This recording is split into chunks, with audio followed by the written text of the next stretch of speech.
Ciao, il mio nome è Erika e in questo video ho festeggiato il mio compleanno in una maniera davvero speciale, con un picnic nel parco a tema Shrek. Il cibo, le decorazioni e anche le persone seguivano questo tema, che in più abbiamo combinato con la moda Lolita, creando una serie di corde a tema EGL e Shrek. Quindi ogni persona ha scelto un personaggio della saga di Shrek reinterpretandolo in un cord.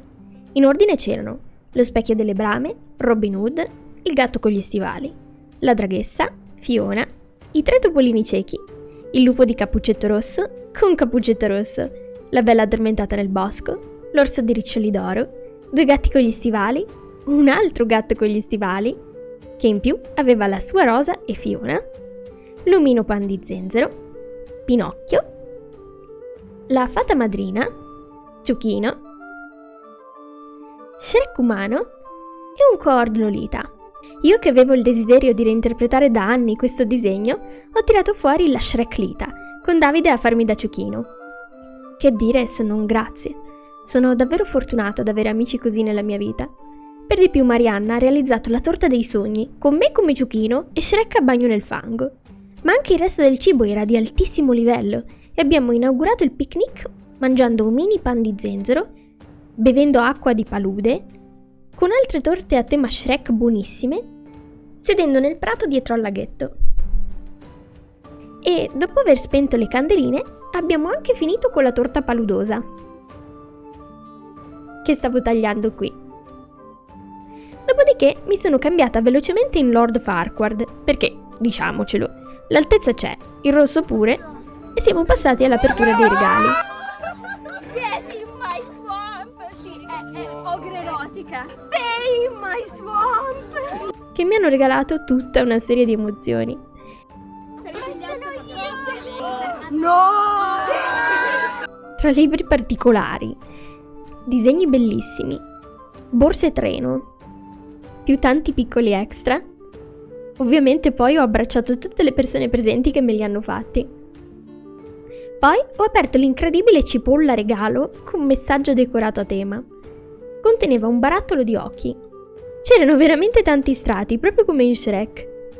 E in mezzo dei gioielli. E li ho messi subito.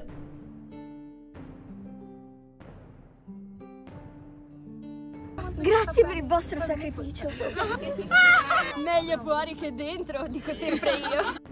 Un altro bellissimo regalo decorato a mano e un nuovo giro di abbracci.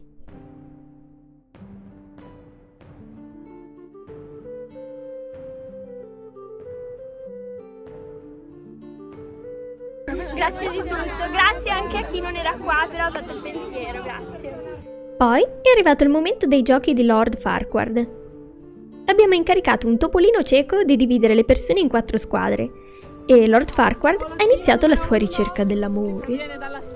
Le squadre rappresentavano ognuna una storia che dovevano definire sul momento in 10 minuti coi personaggi a disposizione. Vi assicuro che i risultati sono stati divertentissimi. Ogni storia aveva la sua scapolottina, in alcuni casi multiple.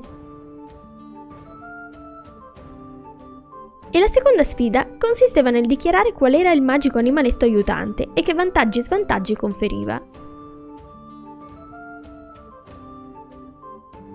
Che cosa mi possono offrire queste scapolottine? La terza sfida consisteva in una dichiarazione a Lord Farquaad, dove la promessa più allettante avrebbe potuto vincerne il cuore. Mi dicono che potrebbe avere delle informazioni sull'uomo focaccino. L'uomo focaccina! L'uomo focaccina! L'uomo focaccina che vive nella farina? La tengo.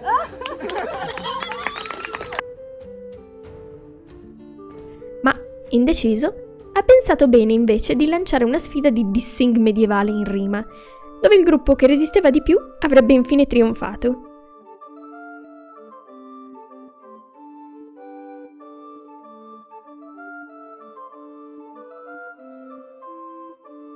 Le ultime 2 squadre erano davvero agguerrite, quindi alla fine hanno vinto entrambe. Tutti sono stati davvero bravi. È stato un compleanno indimenticabile. Grazie di cuore e a presto!